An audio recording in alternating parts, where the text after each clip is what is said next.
hard to capture, extravagant, resurrect the track and it's militant. And I react like a convict and start killing. It's manifested. The God's work like appliances, dealing in my psyche.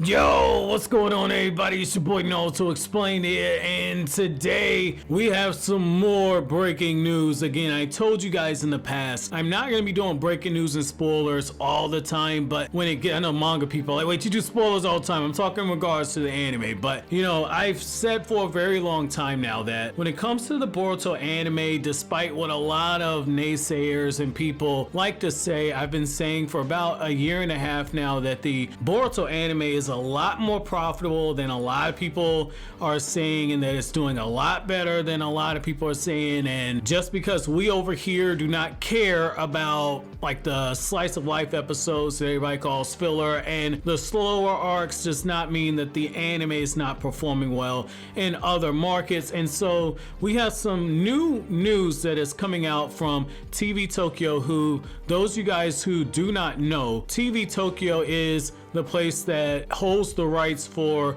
Naruto, Boruto, Black Clover, and etc. Just like how you have Fuji TV over there for Dragon Ball, that's where all the Dragon Ball stuff airs, and if I'm not mistaken, that's also where One Piece airs. So now that you guys kind of have an idea of how to frame this, I want to go ahead and say right now that TV Tokyo has released their profits information and their rankings information for the first half of 2020. And in the first half of this year, the top anime franchise by total sales and revenue is in order: Boruto. Number 2, we have Naruto. Number 3, we have Yu-Gi-Oh. Number 4, we still have Bleach. Bleach is still doing very well, even though the anime has ended for a while now, and the new Bleach anime is not coming out, if I'm not mistaken, until next year. And then number 5, we have Black Clover. Now, the other thing they have is the top anime franchises by the gross profit and by the margin,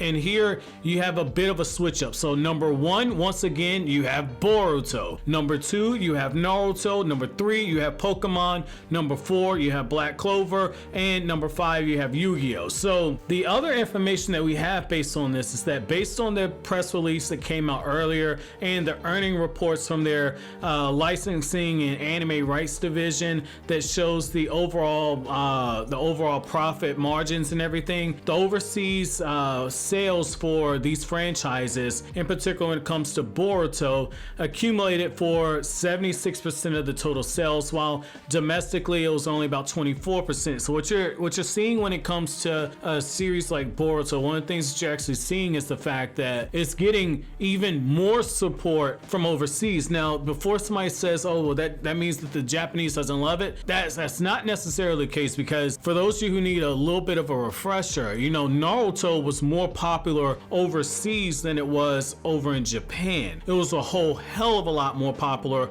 overseas than it was in Japan. And when you start looking at a series like Boruto that has continued to build on Naruto's popularity that was over in Latin America and other markets, that's when you start seeing some of these profit increases. But you know what I will definitely say about this though is the fact that Boruto's actually gotten more profitable and it's gotten more overall sales and revenue. That's very interesting to me right there. And a really good way to kind of look at this would be one of those things where, take a YouTuber for instance. Okay, so I'll briefly kind of give you guys like a dive back into some of the behind the scenes stuff for me. So, you know, not all views on YouTube are worth the same, and it's going to be the same thing for major anime and different network programs. Not all views are the same. So you can have channels that their videos might do 20, 30, 40,000 views, and because the CPM rate is so high on that particular channel, you could have an instance where a 30 or 40,000 view video does as well as somebody from a larger channel that has 150, 200,000 views per video, because not everybody's CPM is the same. And so once you start getting into the different anime and you start looking at what advertisers are willing to pay, just because a series has, say, potentially more average viewers per episode that is aired, there does not necessarily mean that the advertising slots and the price for the merchandise is going to be the exact same. Not all things are created equal. More views does not always equate to more money that people spend. Just something to keep your mind on. Business is more complex than a lot of people realize. You know, the last time I talked about this, if I'm not mistaken, Naruto Shippuden were still the number 1 and number 2, if I'm not mistaken, for the top anime franchises, and Boruto was either 3 or 4 at that point. If I'm not mistaken, I want to say Black Clover was actually ahead in terms of the top anime franchises by total sales and by total revenue. And the fact is like once you're in a situation where you're outperforming series like Yu-Gi-Oh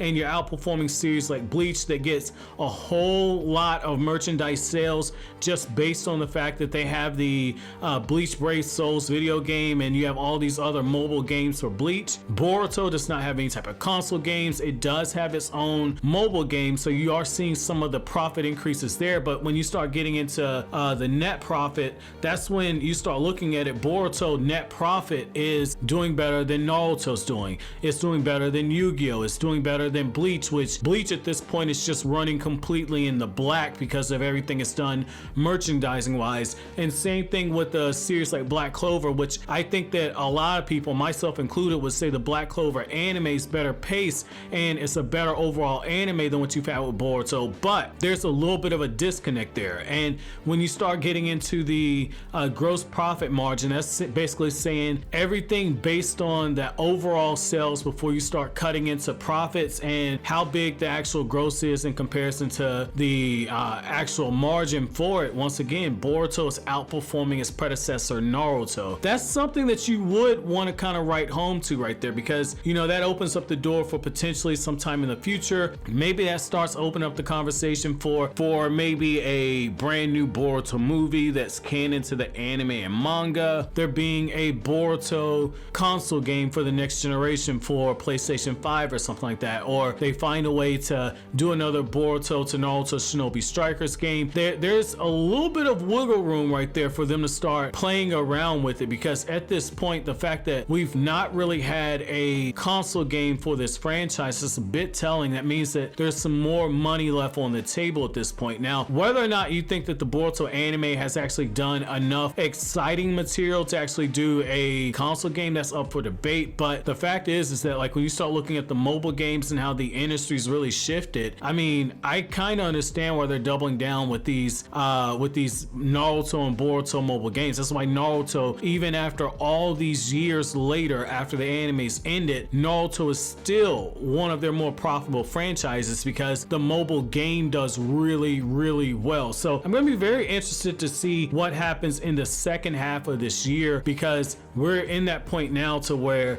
you're getting the new episodes, you're getting the car actuation stuff, because all this stuff cut off, and if I'm not mistaken, it cut off just before September. So now we're getting the car actuation stuff, we're getting the owl stuff. It's gonna be very interesting to see how the Boruto anime, what those ratings do, and then what the actual profit margins are. But when we get this report in 2021 about what happened in the second half of this year, whether or not there's an actual correlation to it, that's gonna be very interesting right there. But I just wanted to kind of drop this little bit of an update here, because again, you know, I've seen a lot of people say Boruto does not perform well, it's not making any type of money, because you have people saying, well, Naruto Shippuden, even though they're both part of the Naruto franchise, they're both considered to be separate entities. Boruto's a separate entity because, quote, I don't like Boruto, end quote. People think that the series is not doing well, and it's actually a bit of a fucking cash cow. And like I said, I've been saying this for a while. The manga sales don't reflect what